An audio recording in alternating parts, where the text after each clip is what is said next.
Namaskar. I welcome you all to this talk on trivialization of Indian arts. Thank you for coming, and I shall begin. I shall begin with a line from ancient poet Bhartrihari. Bhartrihari says this in a different context of his Shatakas, the three Shatakas that he wrote, but it applies as much to the topic today. What did he say?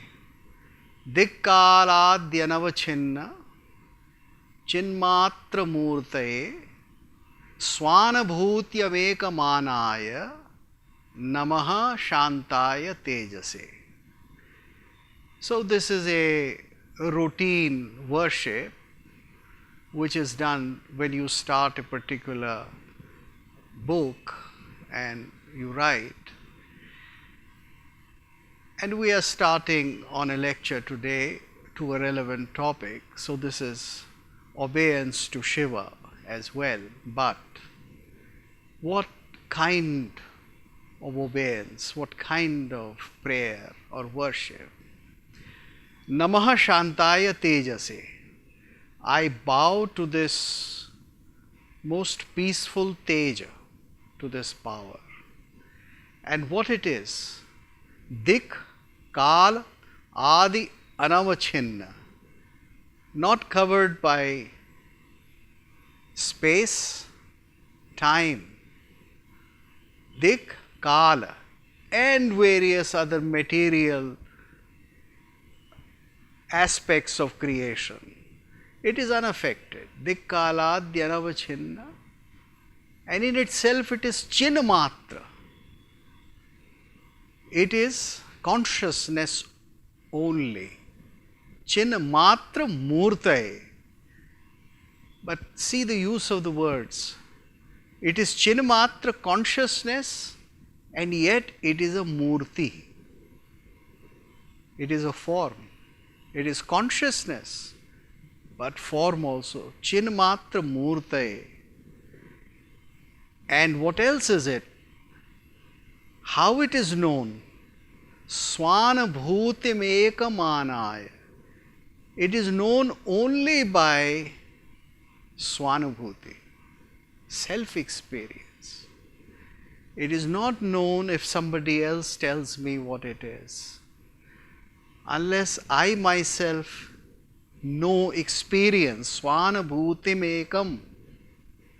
It is, Shiva is swanabhutim ekam. He is or she is or it is only swanabhuti. Namaha shantaya tejase. Now this explains in itself the totality of what is actually Indian concept of art and what is the metaphysical as well as the ethical concept of the universe, and both together make the artistic expression. So when you realize that the purpose of art is to go beyond time, beyond space, beyond very simple material, economic or social or political concerns, then you write a different kind of art or you sing a different kind of a song. And when you are caught only in dik kala, time and space and my own concern or my society or my religion, then you produce a different kind of art. That's it. Because art is something which is related to an audience. It is essentially a communication between the creator through words or painting or through theater or music or whatever medium to people who are before him or her. And hence it is addressing somebody in time and space. Yet, if the purpose of art, if the purpose of that addressing, if that purpose of communication is not beyond time and space, then art defeats itself. Then there is no purpose of art. Then there is no difference between, let us say, a daily pamphlet or an advertisement and what we call serious art. That's the only purpose, that this art is beyond time and space. It is aspiring, or it is talking, or it has some awareness of what is beyond time and space. And that also happens to be the Indian definition of what may be called classical. You know, in India we have no word for classical. And when the Europeans arrived here in a large number, the so-called Indologists, they said, "Do you have something classical?" What is it classical? And you know, their idea of classical was classical Greece. So they said, "Do you have something comparable?" And when they discovered, "Oh, I see you have Shakuntala," they said, "This is classical." Or you have philosophy of Upanishads, that this is classical. Because it is talking something beyond time and space. Because they had this idea of something that lasts for a long time, something that comes to us from the past. Although this idea was, of course, the Greek and the Roman idea inherited from the Renaissance, yet it was not a very immediate or a utilitarian concern. So they found something classical in India. Now it's another story that whatever they found classical, they ruined it in terms of definitions, and we are following those definitions. They didn't pay much attention to music, and that's why music is the only art which is unaffected by European jargons to this day. You know, all other arts, all other traditional systems of knowledge have been translated. You cannot learn them. Music, classical music, is only system. I say this from personal experience because I spent 10 years learning classical music, sitar and surbahar. And so I know that that is a pure perception into Indian art, in fact not just Indian art, into Indian systems of knowledge or into Bharatiya Vidya. So if somebody wants to know what are Indian Vidyas for,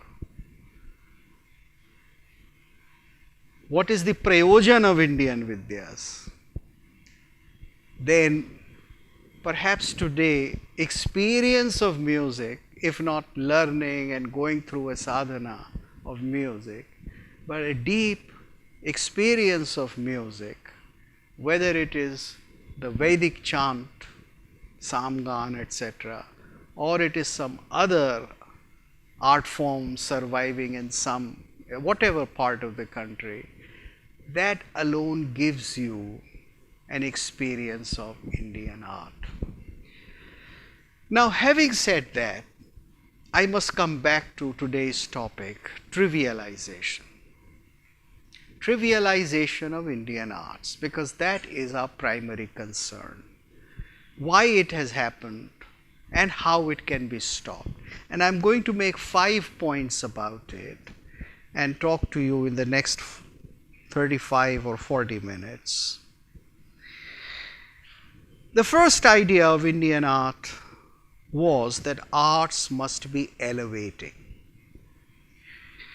That arts must be related to the 4 great concepts of Indian living, the Chaturu Varga, Dharma, Artha, Kam and Moksha.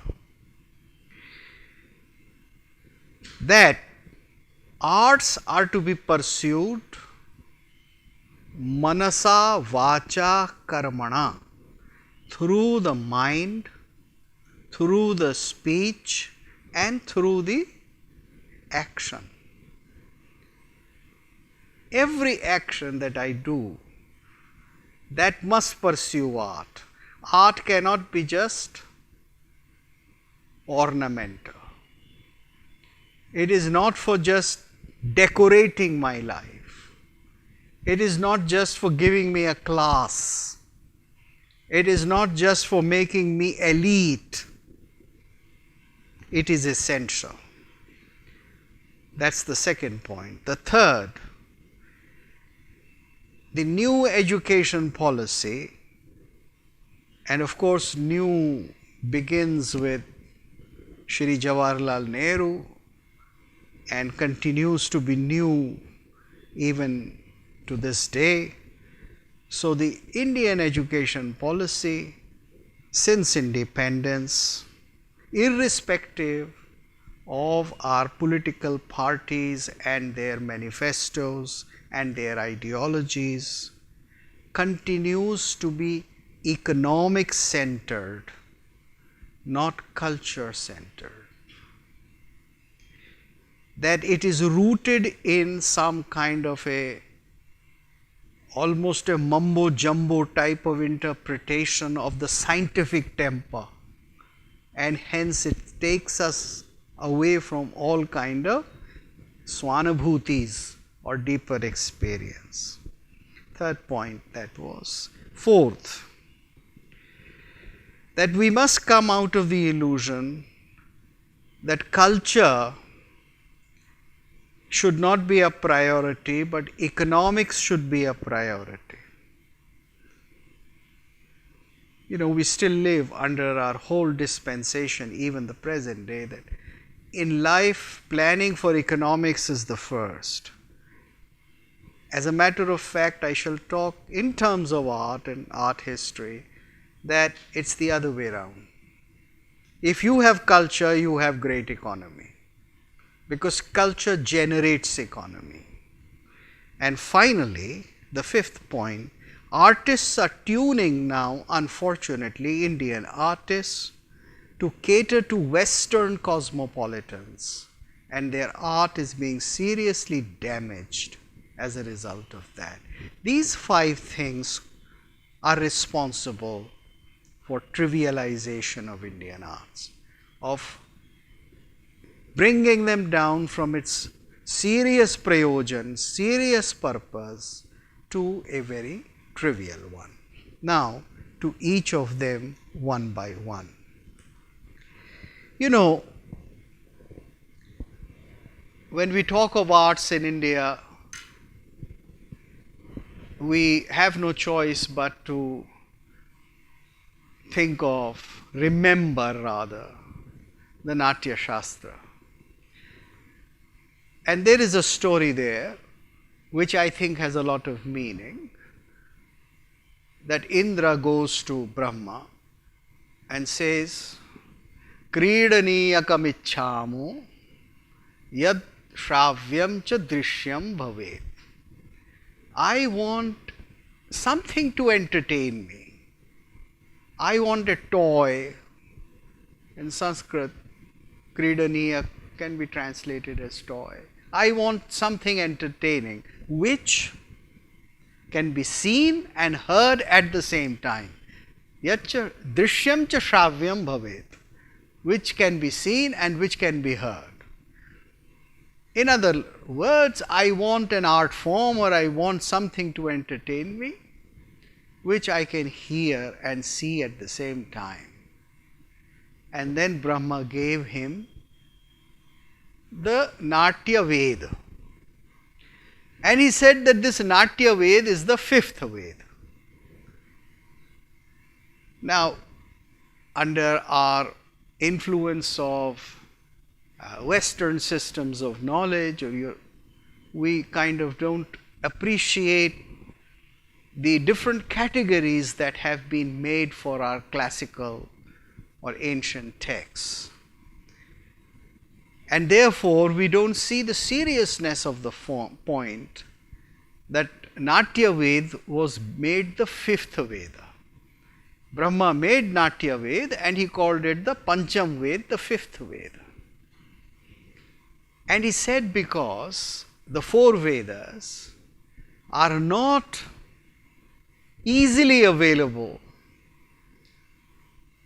to all people. All people. And the word used there is to all the Varnas. Sarva Varanikam. The Vedas are not Sarva Varanikam. They are not available to Shudras. They are not available to those who cannot formally study them for various reasons. Hence, I am creating the fifth Veda. Because this Veda has all the four Vedas in it. Now, of course, I have taught in the English department for 40 years and I have heard this jargon that no, this is all old talk. But I found this very illuminating. And throughout my history, understanding of my Indian history and its cultural manifestations, I found this to be literally true. I found it to be Brahma Vakya, something which can be seen manifested, because the Vedas have not been kept alive by the Naishthik Vedic Brahmans, by the philosophers, by the Dvait and Advaitvadis. Not even the philosophic system, the Shat Darshanas have been kept alive by these people. By not those who had a formal understanding in education and class to disseminate them, to teach them, to learn them and teach them. No. The whole Indian system of knowledge has been kept alive by those who have pursued the fifth Veda or the performing arts. It's the performing arts of India that keep the message of Veda alive to this day. You know what scared the Marxists too much in this country? It really scared them so much that they almost became demented, and they said that now that this Ramayana is being showed on the television, this will give rise to fundamentalism. So many of you, not the very young ones here, would recall that when Ramayana and later Mahabharata, when they were played on the national television for 1 hour, the only one channel, India stood still. Buses would come to a halt. Sometimes trains were made to stop at a station. Buses I know because I experienced it so many times. And everybody was watching, and no secular, no Muslim, no Christian, no Wendy Doniger visiting from abroad ever said that no, this is not right, it's a transgression of human or civil rights. People were simply so entranced. Everybody participated in its creation, in its dissemination, and in its enjoyment.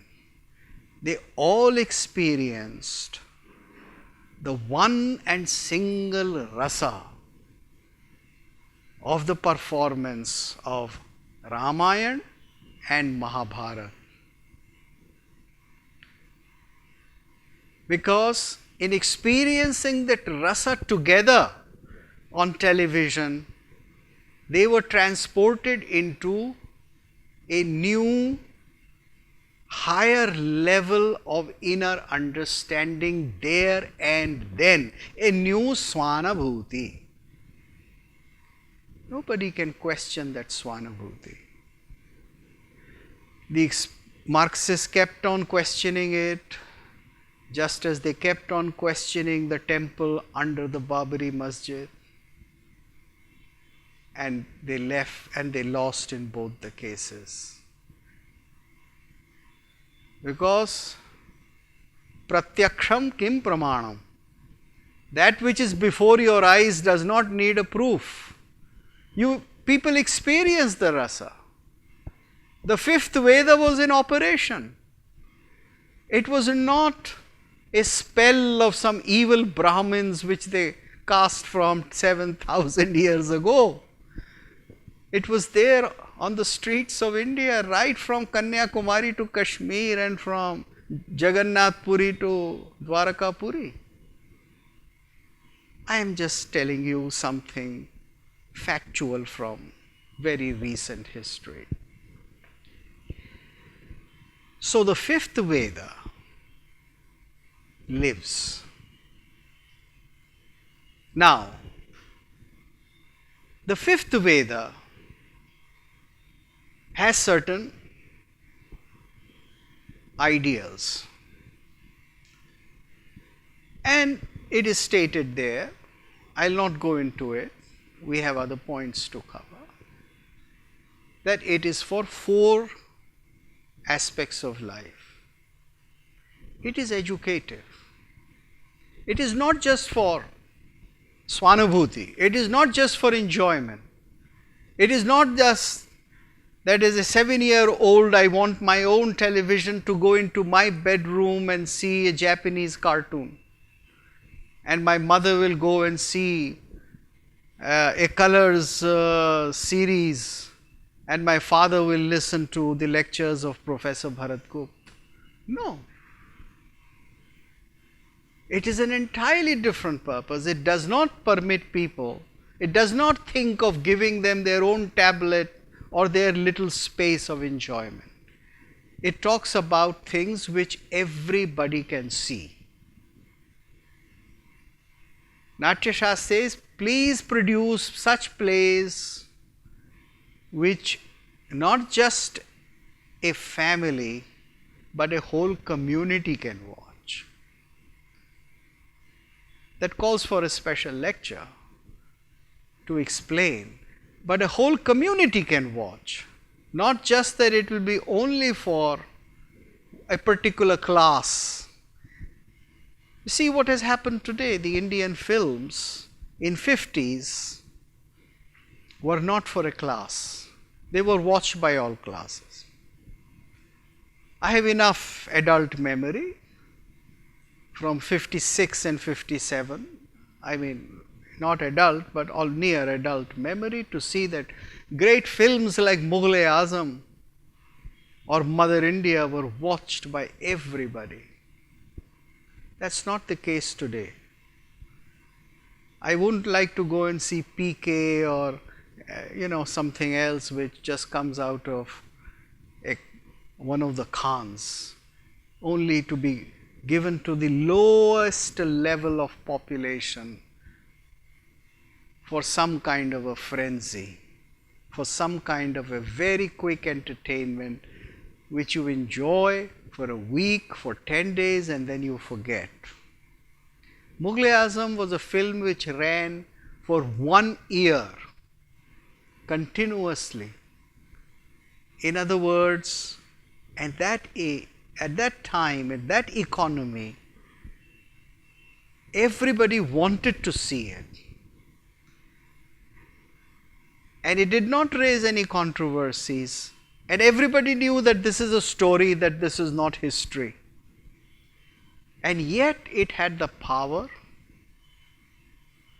of entertaining at a high level, of bringing good literature, the immortal music of Naushad Ali, all the classical ragas presented in such a manner that the common man didn't know that they were classical ragas. The beautiful dialogue which sometimes you didn't understand but you felt the meaning. And these were absolutely classical qualities. When I taught a whole summer course on Indian films and other art forms in an American university, I took up this film as a model, because it has those very prescriptions which the Natya Shastra gives, that a production of art, good art, should be sarva varnikam.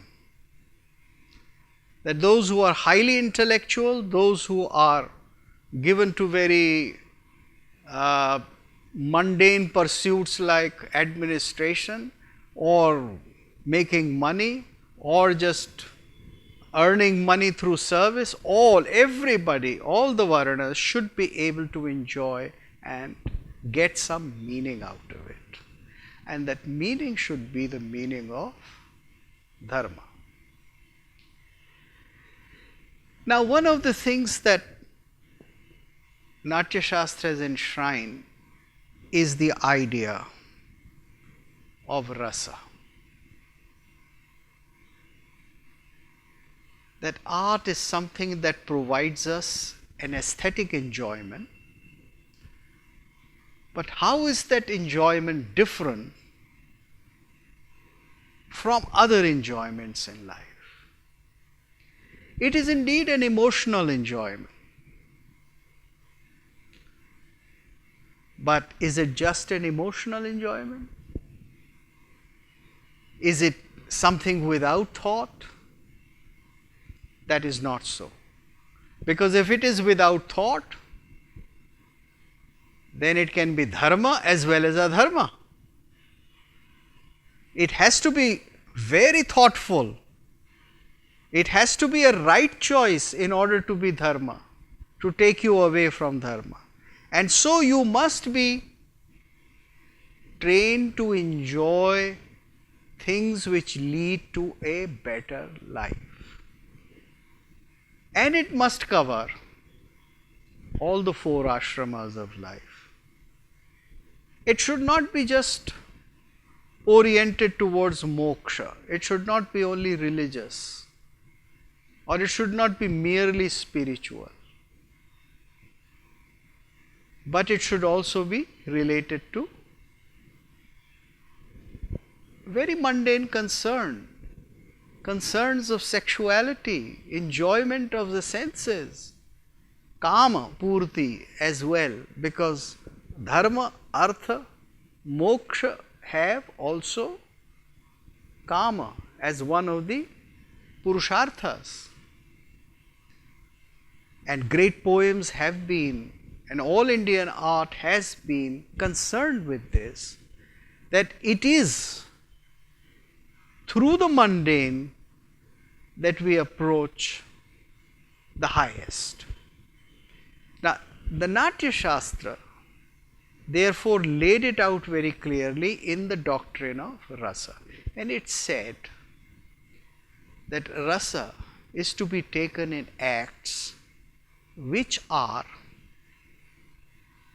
worthy of emulation. I'll give you a very practical contradiction of it in modern practice. And I'll take the example from films, because that is something which is, seen most and enjoyed most and understood best. One of the standard tactics in Indian films in order to make the film very exciting, is to show a rape scene in which presumably rape is considered to be bad and the villain shall be punished at some point of time in the story, but the audience will be regaled by the physical plus points of the heroine, and the very act of ravishing would become something virtually enjoyable to the seer. That's why quite a few people have now started saying that films are promoting violence against women, because there is a good deal of truth in it. Now, the classical commentators have always said that there is a rasa and there is a rasabhas, that which can create the illusion of rasa. This is an example of an illusion of rasa. That you do watch it, that you are excited, that you go to it, and you have now a whole theory which says that pornography should be legalized, or at least it should be legalized for people up to a certain age, you know. I have never been able to understand how pornography is good till you are, is not good till you are 18, and then how suddenly it can become legal and good once you have turned 18. I mean, it's sheer hypocrisy. It is sheer cultural degradation to believe. But we know that this is a great debate now, and there is going to be a legal, continuous legal battle going on. So, rasabhas is not rasa. And there are no traditional scenes in Kathakali, Kudiyattam, or any of the traditional theatre in which they have paused a long time upon how Ravana picked up Sita and took her into the Pushpakyan and then all the way to Sri Lanka. Lanka. So, they were very careful about this. Trivialization of Indian arts has occurred entirely because we have lost this whole perspective. We do not know how to distinguish. What is at the cause of it? The root cause of this. What is at the root of it? I think something terrible happened to India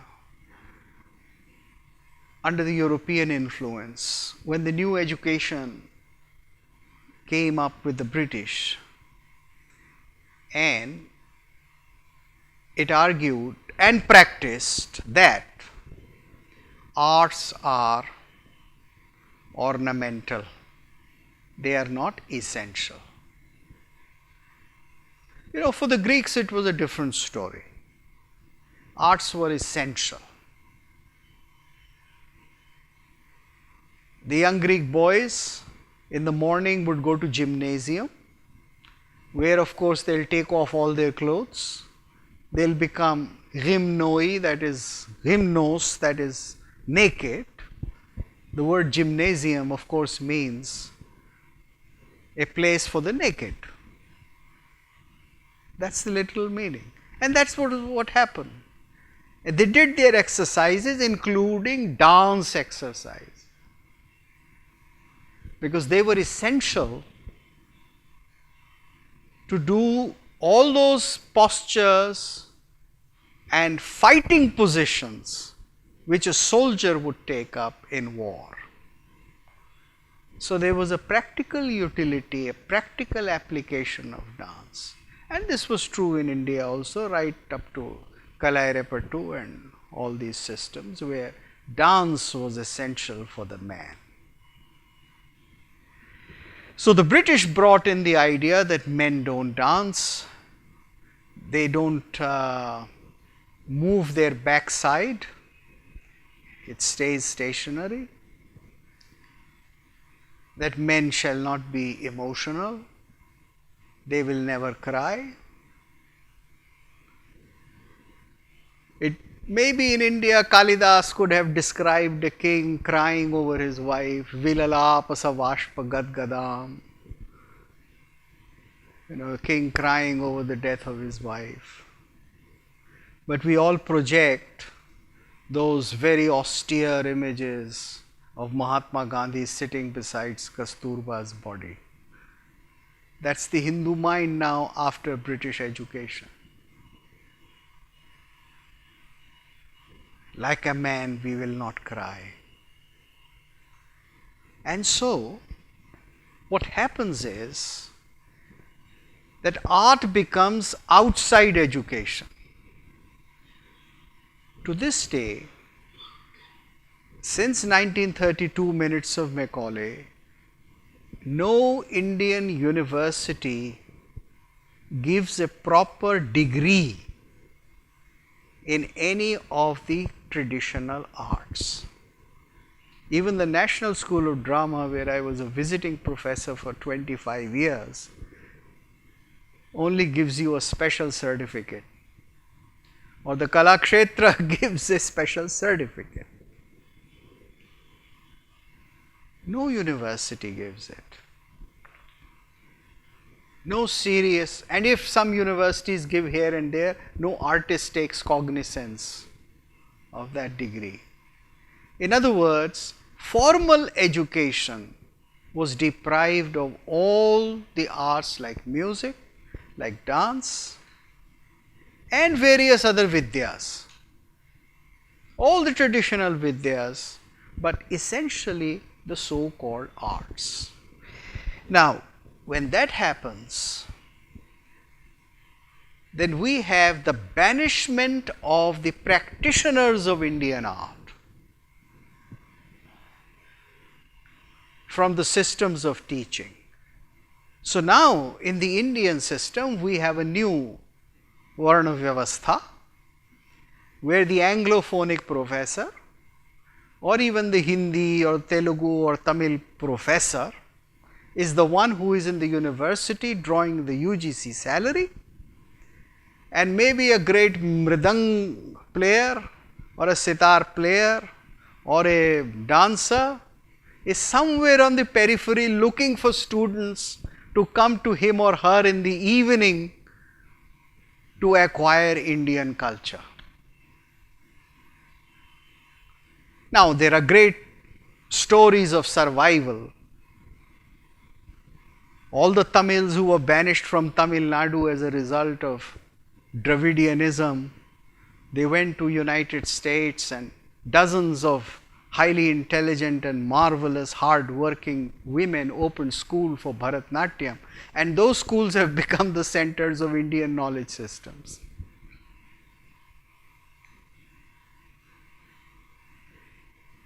That was not the only thing. You know that under law, dance was prohibited from Indian temples. And after 60 years of independence, dance is done in Indian temples outside the temple. So there is Khajuraho festival with Khajuraho in the background, distant, and on the stage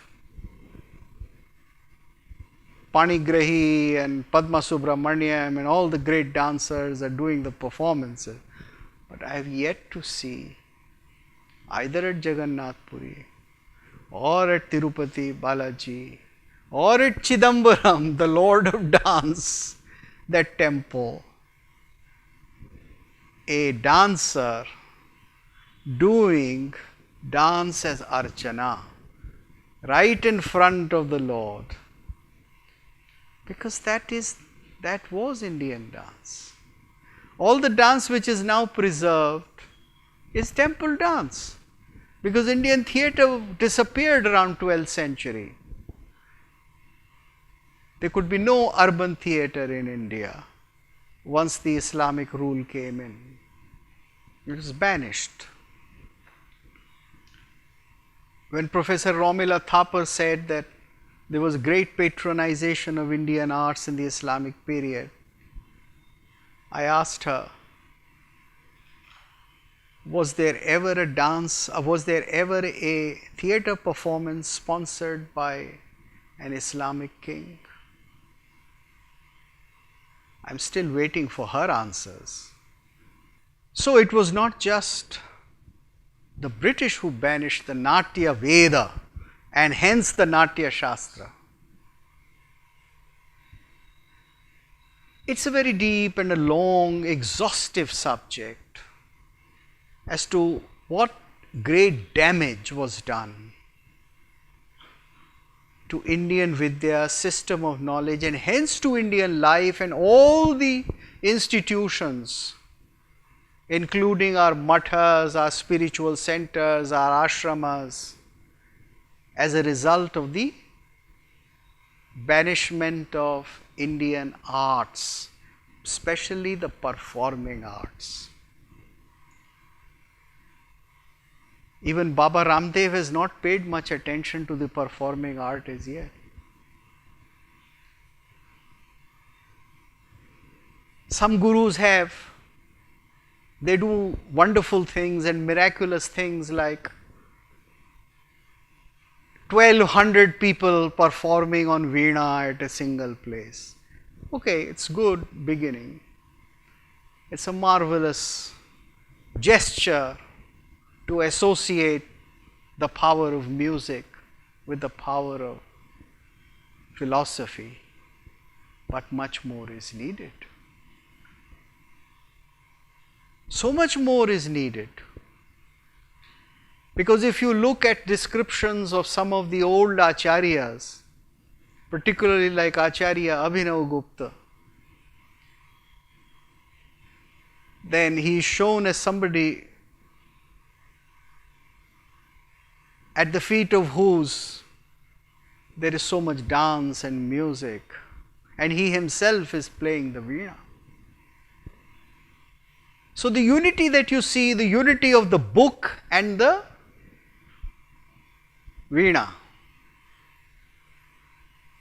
the intellectual and the performing in Saraswati, was also seen in the personality and practice of our sages and saints.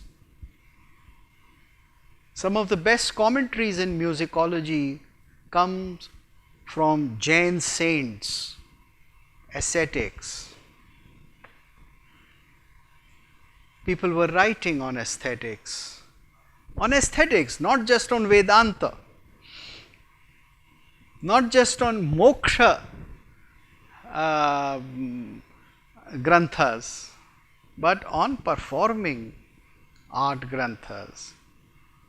So many people were writing in the monastic order. That tradition disappeared and needs to be now restored. I come to the next point now, that in our education policy, we must fill this gap and this divide. That all the arts must become proper degree holding courses and degrees in all the universities and colleges of India. But before that, we have to change our approach to art.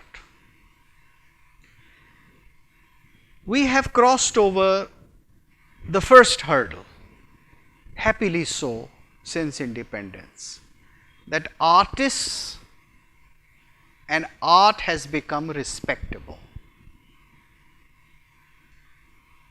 When I went to college, anybody who wanted to do a degree, let us say in music, was considered to be a useless, disrespectful person. And great maestros were not given any teaching position at the universities. My own teacher of Rudra Been, Ustad Asad Ali Khan, used to visit Delhi University as a guest instructor. He could not get the position of a professor in the department of music. It was years after his death that this transition took place. But to this day, even at a prestigious university in Delhi, there are only 2 or 3 things which are taught instead of having a full-fledged department. So this is the most important thing.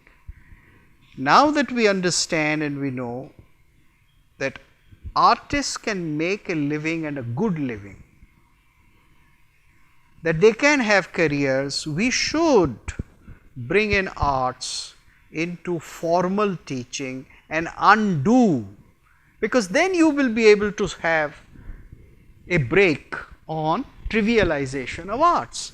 Because today the industry is in the hands of people who simply lack formal education. I have no hesitation in saying this. I respect their great creativity, but somewhere or the other, because they do not have a formal understanding, a training into a depth of Indian art, into the depth of Indian art or art and theory and purpose of it, prayojan of it, they end up producing or easily falling a victim to mass demand, and they make the mass demand trivial. You see this whole argument that we give, this Mahesh Bhatt type of argument that we give to the audience what the audience want, is false. You train the audience to demand what you want, and you are giving not rasa but rasa bhasa, and you are giving that which is unhealthy. You are only doing it in order to share money. You are not doing it in order to claim equality towards art.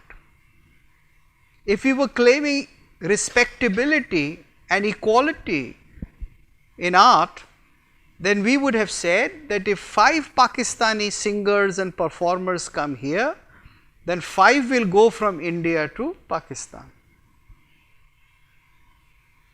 If they cannot go, then they will not come. Simple. It is not a matter of demand, it is also a matter of respect.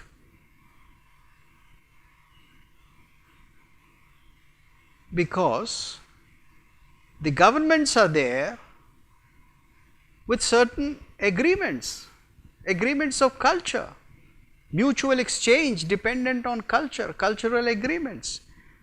And the government of every country must be able to promote the best of its culture through all these cultural agreements on certain equal terms. In last 20 years, there has been a great failure even by the government organizations like Indian Council for Cultural Relations in promoting serious art. They have fallen into the trap of promoting popular art and promoting the lowest level of art in the name of folk culture and financing it much more than the so-called classical. They have succumbed to the same argument that this is what sells, this is what they want to see. This in itself is a subject of study. Now I come to the question, what should be the relationship between culture and economy? Do you know that India is one of those countries which in its history has invested the most in culture? If you just look at the historical ruins, the architectural ruins in our subcontinent, no greater proof would be needed. Just look at the volume of it. Forget the fact that even if you go into the hut of a half-famished Rajasthani cowherd, somebody who tends goats, then in that hut, on the walls, painted on the cow dung, you will have beautiful designs. How did this happen? Not because of various pamphlets produced by Marxists about folk arts. It has happened because the common man had the instruction from Natya Shastra and was associated. It was Sarvavaranikam. The poorest of the poor was participating in every kind of festival. How was he participating? He was participating not just in royal festivals, but he was participating in city festivals, in temple festivals, in massive festivals held at various shrines which were outside the city, in the countryside, sacred shrines or tirthas of various kinds. And there were companies which were performing and which were traveling from one end of country to another. And this was done in hundreds and thousands.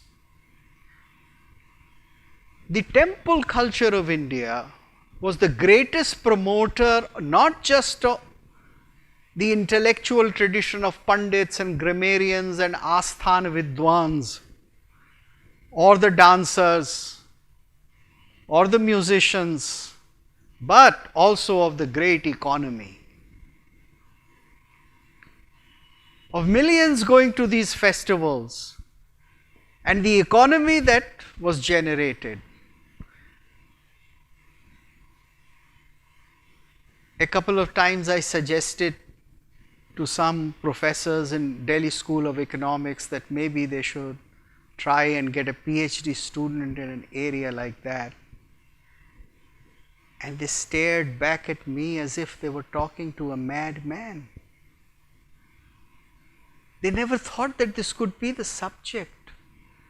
No sociology department in the country has thought of that.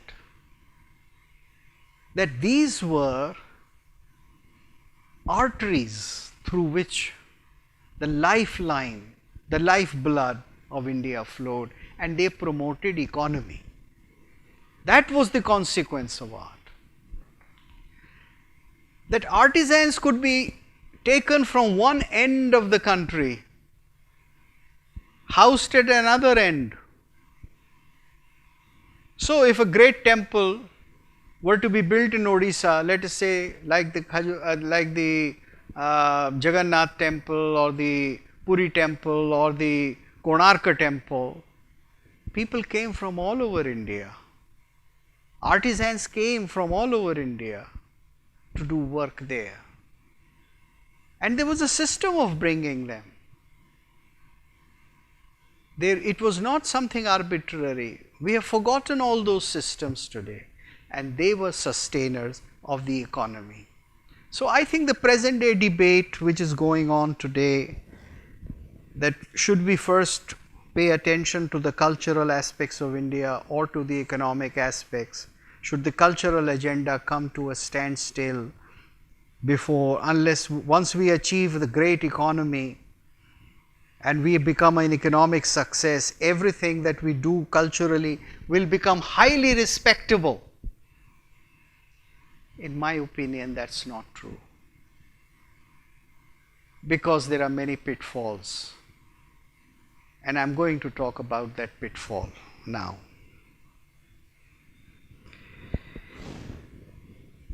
Who is defining your culture for you now?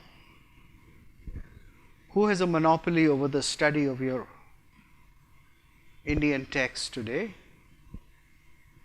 Who can give me a class 1 edition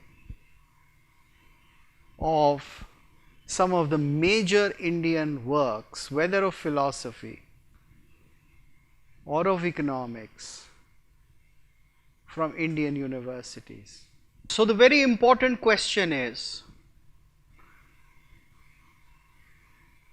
if we are to bring back the Indian art, performing arts and all other so-called traditional vidyas into the education system, then do we have the freedom to do it? Are we prepared to go ahead with it? As there has been a long time disruption in the study of all our texts of different disciplines, some others have monopolized the study of it.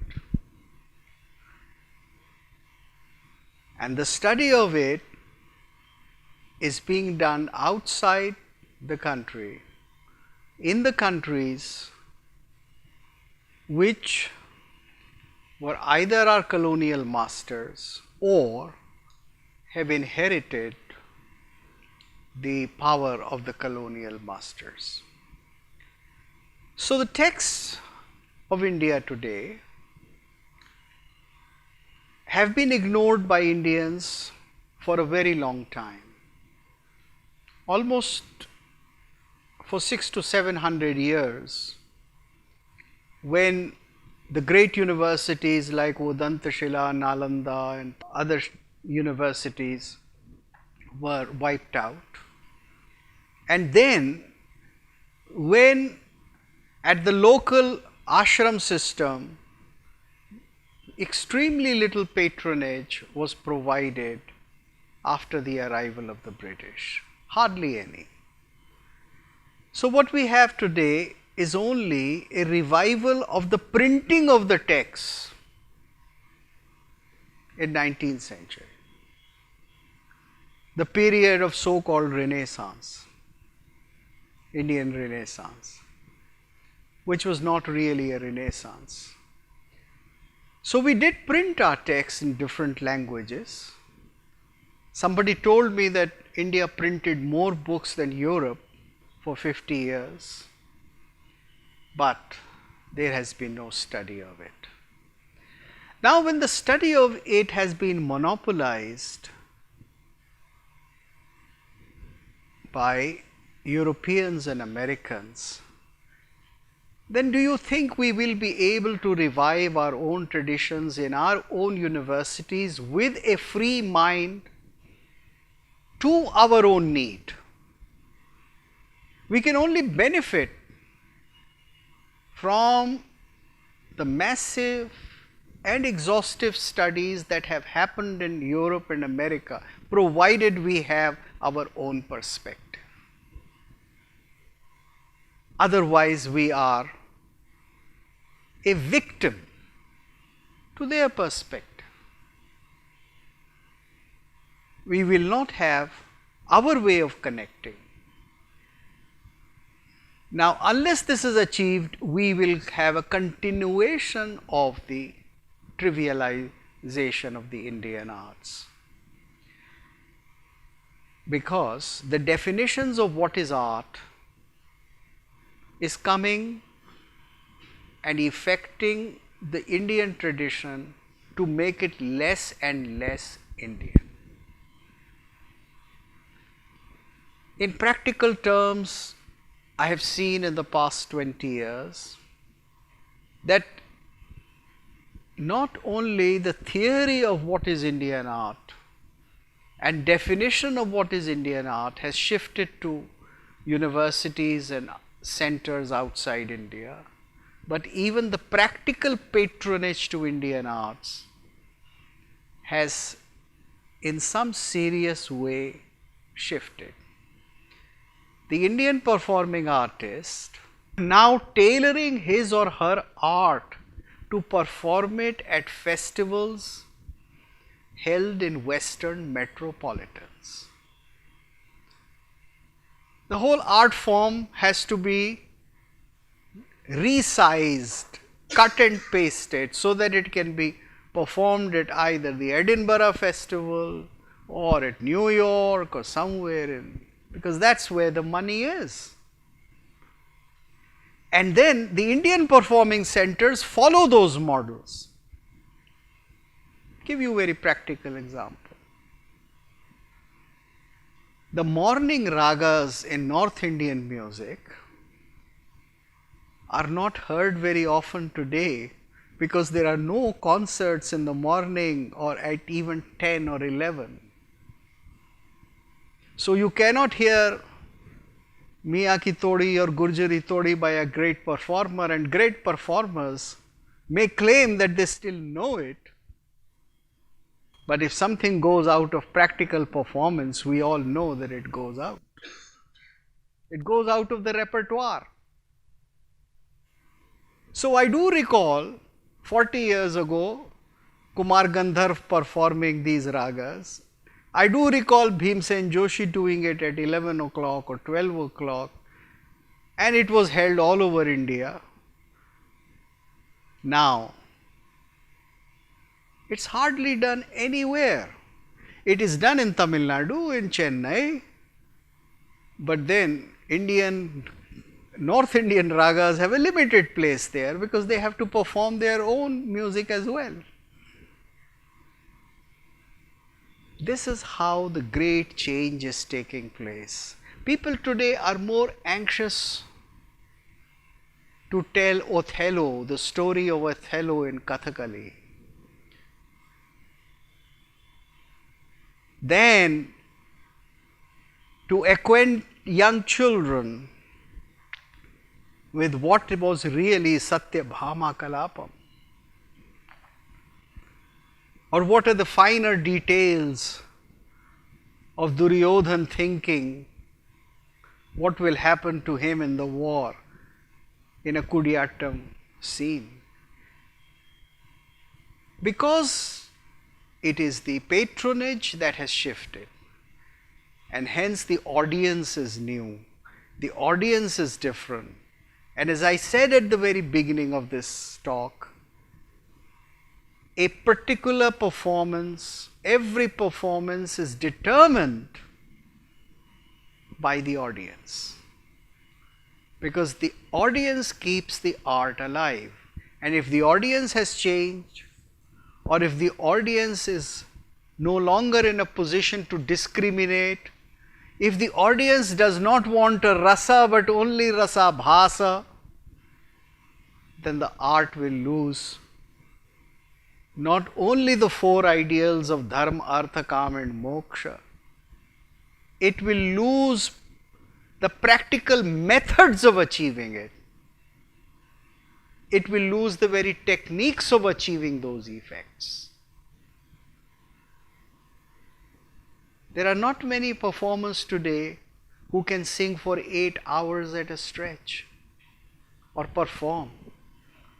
But in my childhood, there were thousands of them. This change has happened, and it is not a change for good. So the decline in the quality must be fought. We must put our minds to it. Our government should take it seriously, because arts are not something which can be done by the taxpayer on itself. Ashrayena shobhante panditaha vanita lataha. The scholars and the artists, women, and the vines and the creepers, they all need protection or sustenance.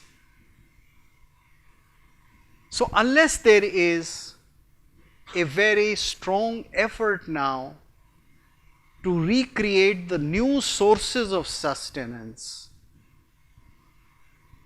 we will lose sight of our Natya Veda. Thank you very much.